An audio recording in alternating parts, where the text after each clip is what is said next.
Hi friends, this is Geo and my good friend Copilot, and welcome to our channel. Today's story opens in Anchorage, Alaska, which was suggested by one of my readers, Ava CZ6VX. With a quiet heartbreak and a second look, it brings hesitation, heart spirals, and a quiet tug of war between fear and hope. I hope you enjoy. Chapter 1. The wind had that sharp late October bite that lingered on your coat even after you stepped inside the Alaska Airlines Center. Just enough to make you pull your hoodie tighter, but not enough to cancel practice. I stood at the edge of the bleachers facing the court, home of the University of Alaska Anchorage Seawolves. The varsity team ran through practice layups. The cheerleaders practiced their routines. First official tip-off was in 3 weeks. My fingers wrapped around a styrofoam cup of cocoa, the whipped cream already melting into a cinnamon swirl. The scent was warm, but my chest wasn't. The arena could house 5,000 people. Maybe 200 were in here now, most of them part of the team or cheer squad. Michelle was laughing again. Her voice carried across the court like a bell, clear, high, the kind of sound that made people turn their heads. She was perched on the top row, legs crossed, pom-poms tucked beside her like sleeping kittens. Kane was down on the court, kneeling and adjusting his shoelaces, sweat glinting on his neck. He looked up at her like she was the Northern Lights. He bounced the ball twice while staring at her. I looked at him like he was the moon. Back at Bartlett High School, I fell in love with the star basketball player, Kane. Not the cliché kind of love. There were no locker notes or hallway stares, just quiet moments. Watching him stretch before drills, noticing how he always offered his water bottle to another player, how he never teased the band kids, how he said thank you to the janitor every single Friday. I was the stats guy, clipboard, khakis, and a rotating collection of hoodies with ironic slogans. Abraham said I looked like a substitute teacher who moonlighted as a meme. My style hadn't changed much. He wasn't wrong. Kane never looked at me. Not really. Not like he looked at Michelle. But today, something shifted. He jogged off the court, basketball tucked under one arm, and paused at the base of the bleachers. Michelle was mid-story, her hands flying, her laugh rising. He smiled at her, the way he always did. But then he looked up. Not at her. At me? It wasn't long. Maybe 2 seconds, maybe 3. The ball bounced 4 times. But his eyes met mine, and something flickered. Recognition, curiosity, a second look. I blinked. He blinked. Then Abraham bumped my shoulder, nearly spilling my cocoa. Dude, you're staring again. I wasn't. You were, and he saw. I glanced down at my cup. The whipping cream was gone, just cinnamon and stew now.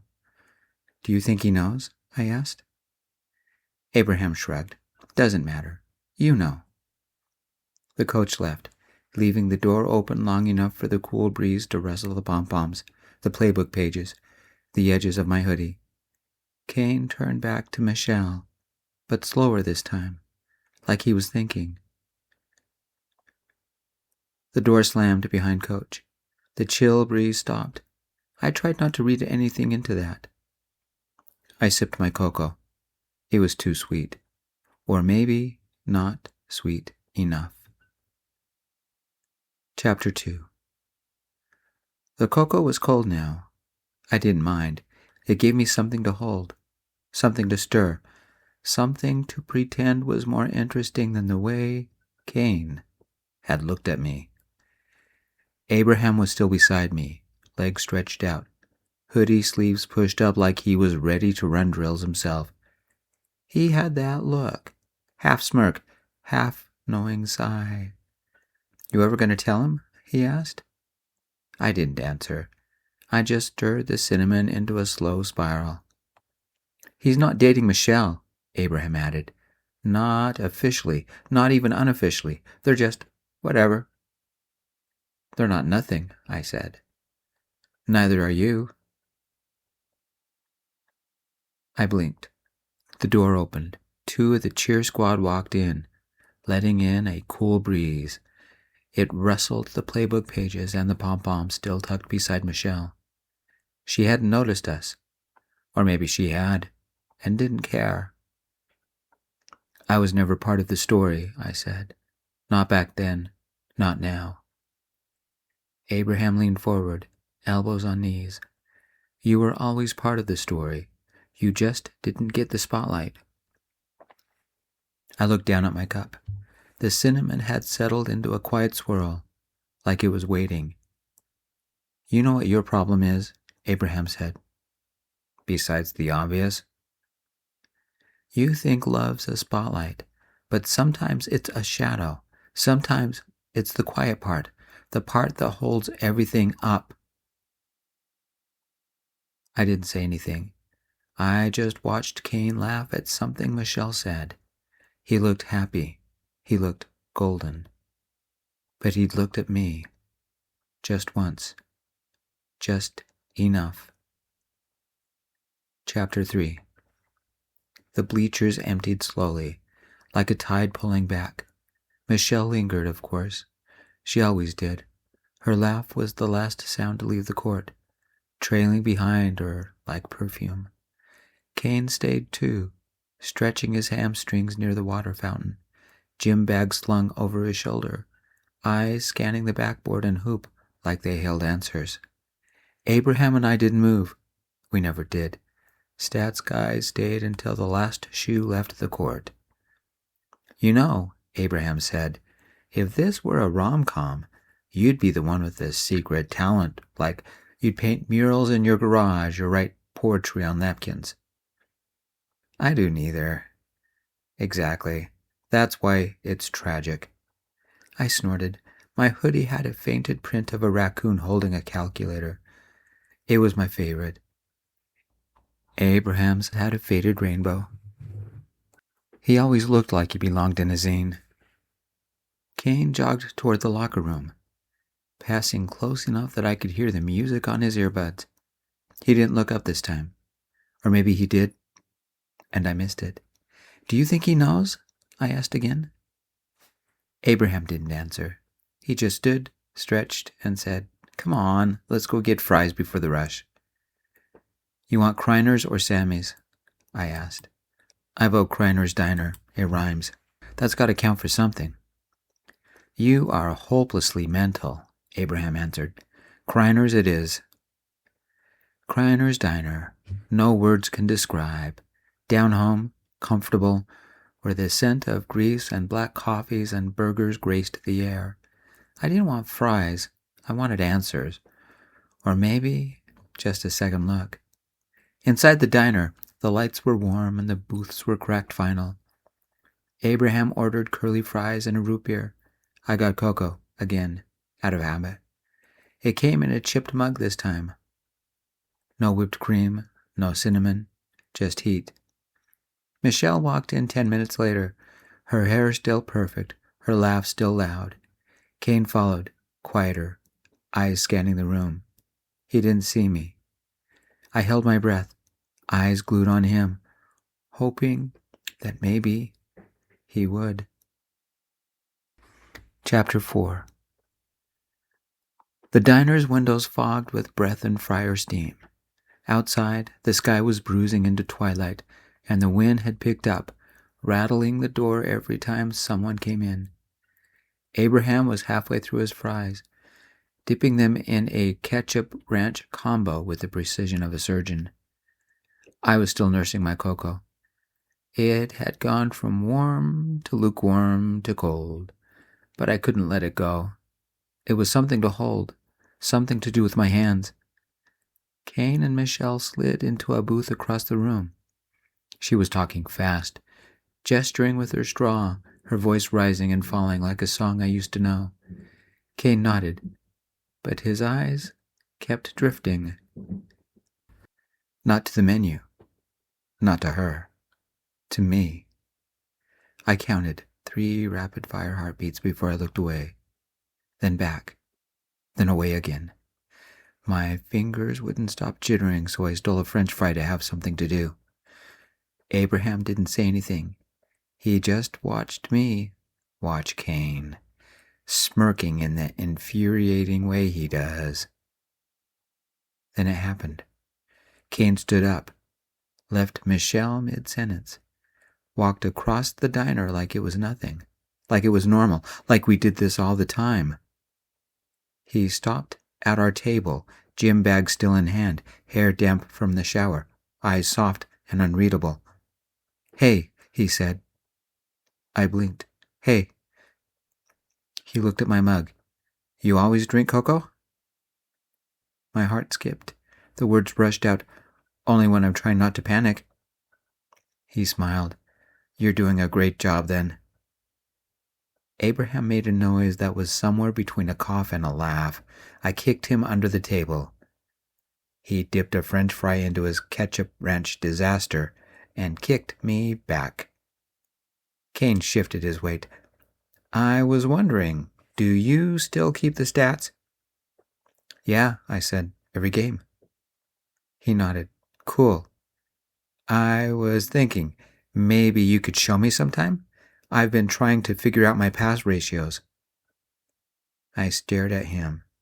"You want me to show you stats?" "Yeah," he said, biting his lips. "Or, just hang out." Michelle was watching us now. Her straw was still in her hand, but her smile had dropped a notch. I looked at Abraham. He raised his eyebrows and nodded. A little nod, as if to give me permission. "Sure," I said, "I could do that." Kane smiled again. "Cool. See you tomorrow." "Yeah," I said, "tomorrow." He walked back to his booth. Michelle didn't say anything. She just watched him sit down, then turned her gaze to me. I stole another French fry. Abraham leaned in. "Well, damn." I finally took a sip of my cocoa. It was bitter and cold and perfect.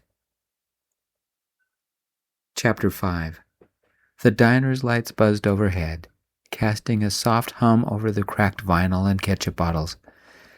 Abraham had moved on to an Oreo mint milkshake, swirling the straw like he was stirring a potion.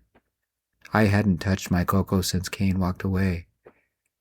"He asked you to hang out," Abraham said. "That's a win." "It's a stat review," I said, "not a date." "Same difference." I stared at the mug. The cinnamon had sunk to the bottom, forming a quiet constellation. I wanted to read it like tea leaves. I wanted it to say, "He likes you. He sees you. He's not just being polite." But it didn't say anything. "What if it's pity?" I asked. Abraham blinked. "Pity?" "Like, he saw me sitting here, looking pathetic, and thought, 'Hey, let me throw the stats guy a bone.'" "You're not a bone," Abraham said. "You're a whole damn ribeye." I snorted. That's not comforting. It's protein, it's power, it's queer excellence. I smiled, but it didn't stick. My fingers curled around the mug, searching for warmth that wasn't there. "What if I mess up?" I asked. "What if I say something weird or get too excited or—" "Then you'll be human," Abraham said, "and maybe he'll like that." I looked across the diner. Kane was laughing again, but not the same way. It was quieter, like he was thinking.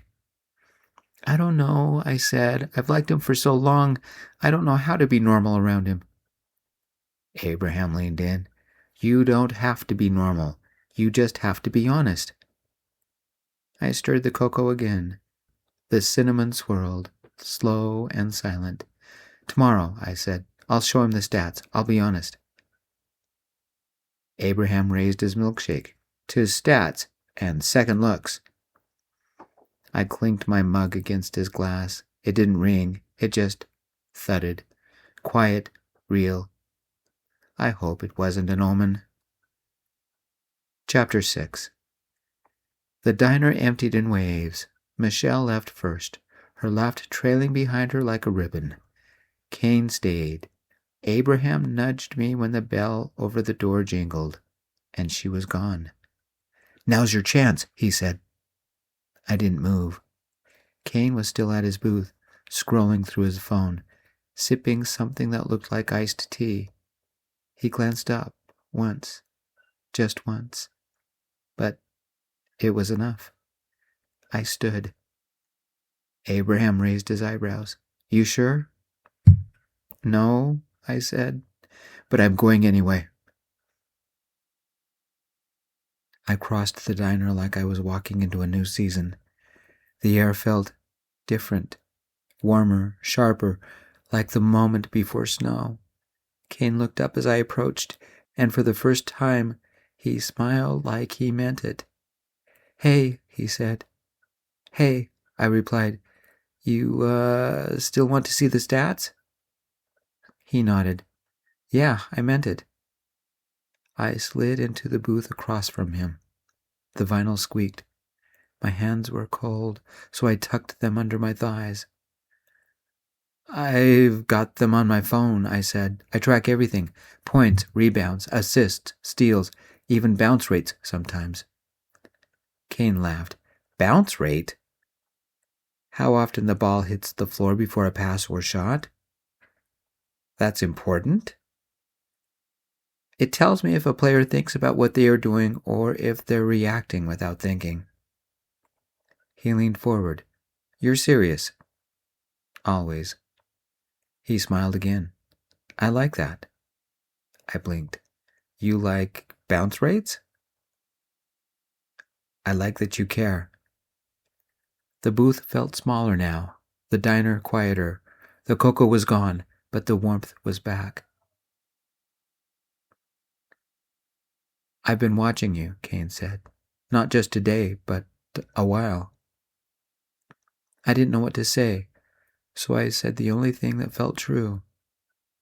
I thought you only had eyes for Michelle. He looked down at his tea.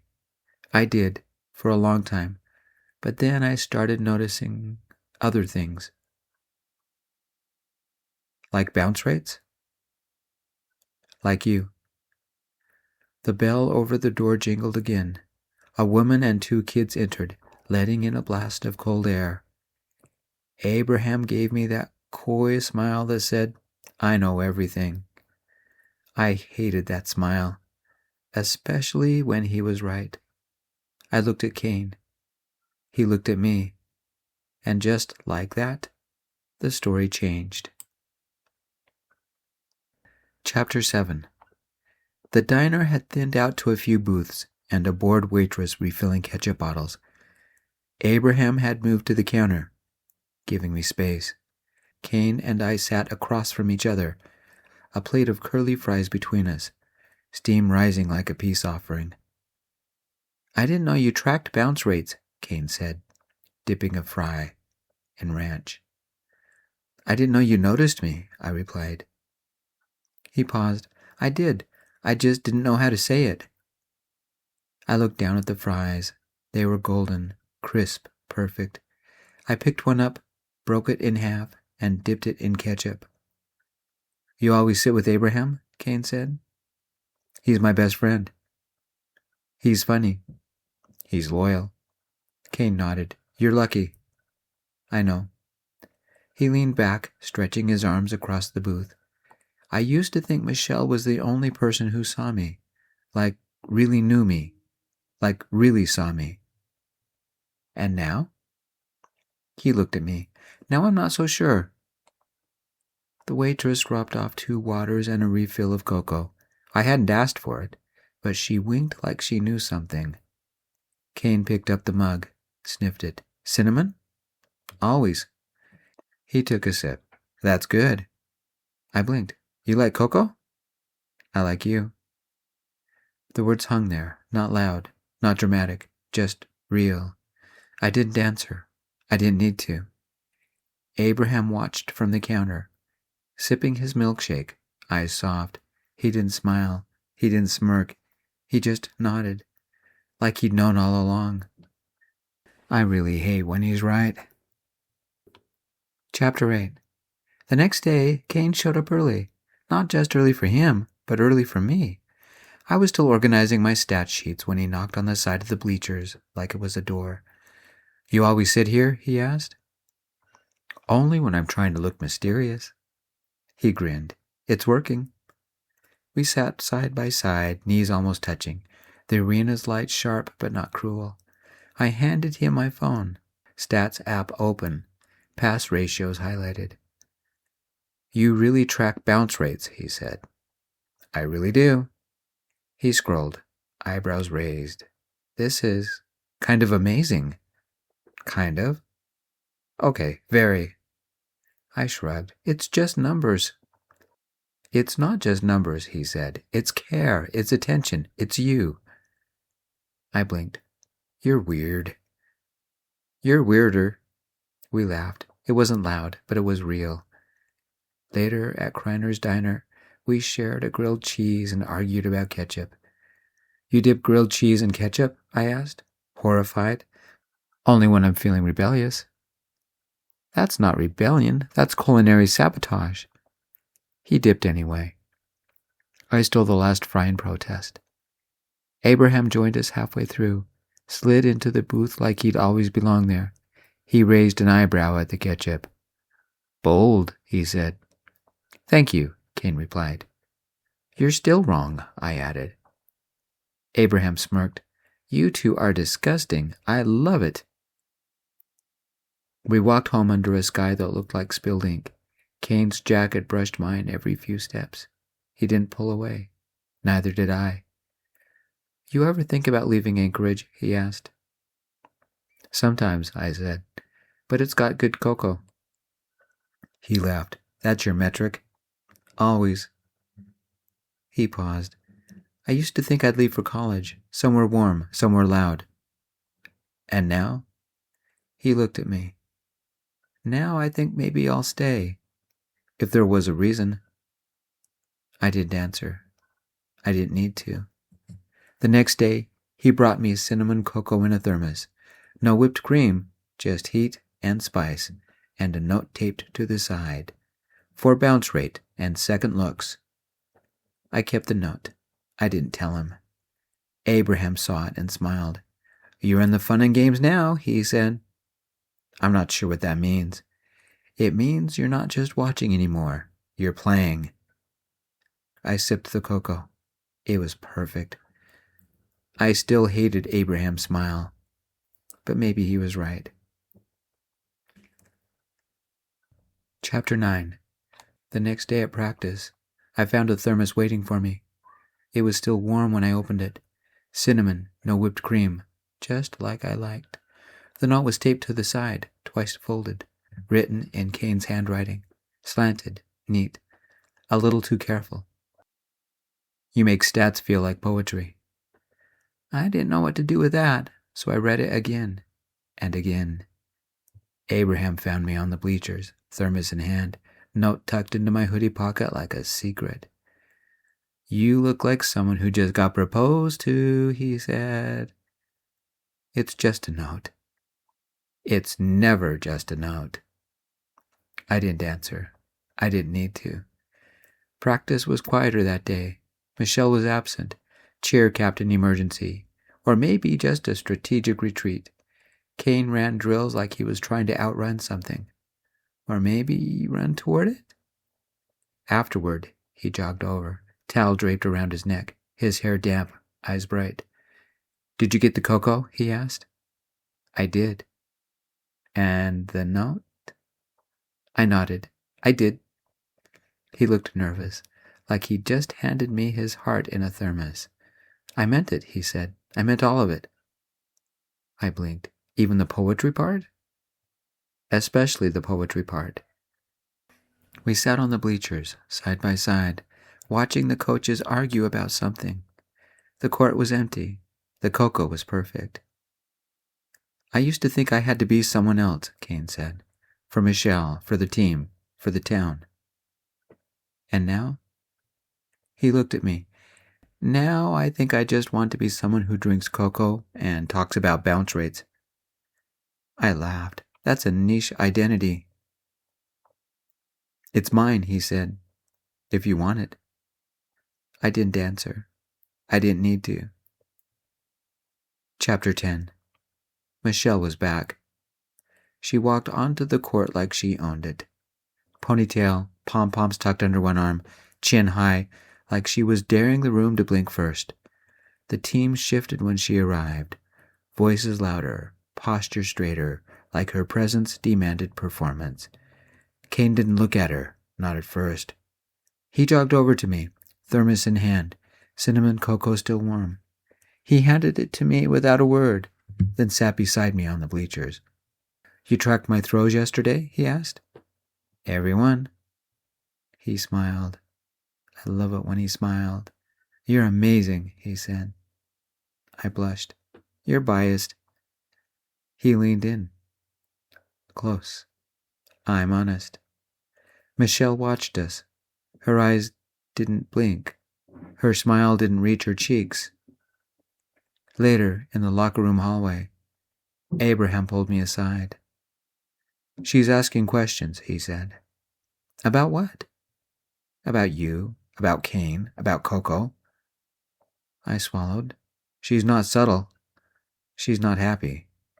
I didn't answer. I didn't need to. At the diner, Kane was quieter. He stirred his cocoa without sipping.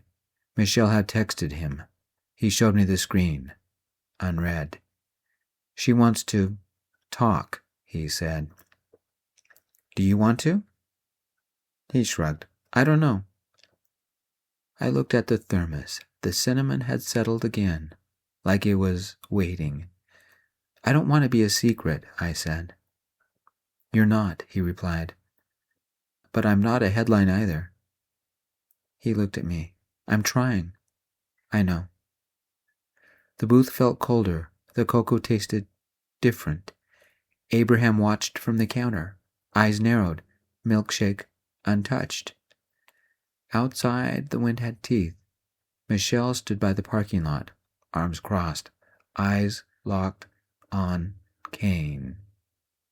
He didn't go to her, but he didn't come to me either. Chapter 11. The thermos was still on the bleachers. Kane had left it there. Practice had ended an hour ago. The court lights buzzed overhead, casting long shadows across the hardwood. I sat alone, hands in my hoodie pocket, watching the steam rise from the cocoa he didn't come back for. Abraham sat beside me, quiet for once. He didn't ask questions. He didn't offer jokes. He just handed me a napkin from his pocket. Crease. Soft. Printed with the diner's logo. He left with her, he said. I figured. They didn't say anything, just walked out together. She was smiling. I nodded, ignoring the twisting in my gut. Of course she was. The cocoa had gone cold. I didn't drink it. Later, at the diner, our booth felt too big. Abraham sat across from me, but it felt like he was a mile away. The fries were untouched. The cocoa sat in front of me, but I didn't reach for it. He's not worth this, Abraham said. I know. You were doing fine before. I wasn't. He looked at me. You're still you. You're still brilliant. You're still the guy who tracks bounce rates and makes cocoa a ritual. I shook my head. I'm the guy who thought his second look meant something. Abraham leaned in. It did. It does. But maybe it's not the look that matters. Maybe it's what you do after. I didn't answer. I didn't need to. Outside, the wind howled. The thermos was still in my backpack, heavy and silent. I didn't open it. I didn't want to know if the cocoa had spilled or settled or soured. I just wanted to forget the taste. Chapter 12. The thermos sat on my desk, unopened. I hadn't touched it since practice. The cinnamon had probably settled into a bitter spiral, cold and clinging to the sides. I didn't want to taste it. I didn't want to know if it still held warmth. Abraham had gone home hours ago. He'd offered fries, a movie, a distraction. I'd said no. The house was quiet. My room was colder than usual. The wind outside rattled the window pane like it was trying to get in. I stared at the note Kane had written. You make stats feel like poetry. It felt like a lie now, or maybe just a line, or maybe something he meant for a moment and forgot the next. I wanted to be angry. I wanted to be dramatic. I wanted to throw the thermos or burn the note or text him something sharp and final. But I didn't. I just sat there. I thought about the way he looked at Michelle, the way he walked out with her, the way he didn't come back. I thought about all the second looks I'd imagined, all the glances I'd collected like souvenirs, all the cocoa cups I'd ritualized into meaning. Maybe I'd built a story out of shadows. Maybe I'd been the only one reading it. I pulled the note closer, folded it once, then again, until it was small enough to tuck into the thermos lid. I didn't throw it away. I didn't drink the cocoa. I just let it sit there. Chapter 13. The thermos clicked open with a soft pop. The cocoa inside had separated, cinnamon clinging to the edges, the liquid pale and tired. I poured it into a mug, reheated it, stirred slowly. It wasn't perfect, but it was mine. Abraham showed up with a bag of donuts and a look that said, I'm not asking, but I'm here. You slept? He asked. Eventually. You cried? Maybe.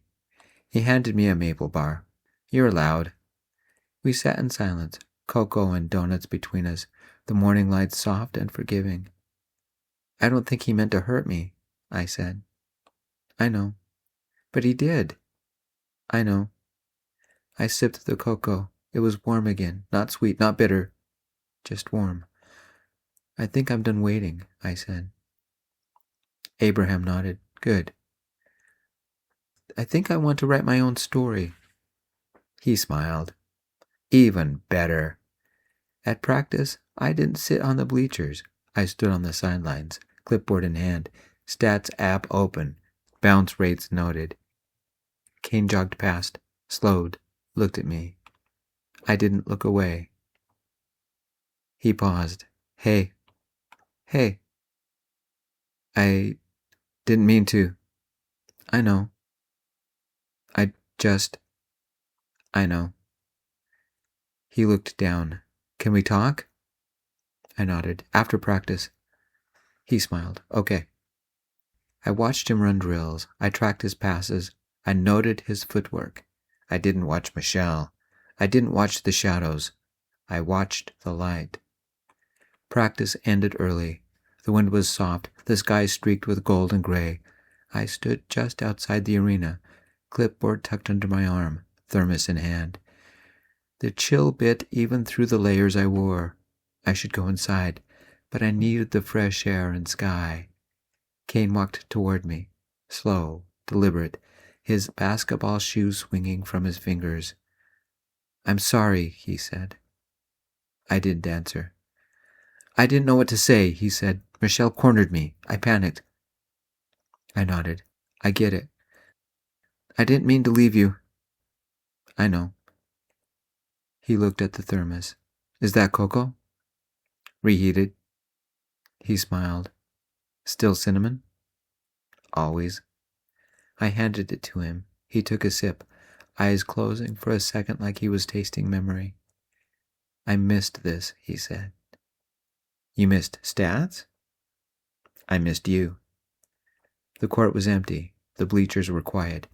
Abraham watched from the parking lot, arms crossed, smile tucked into his hoodie.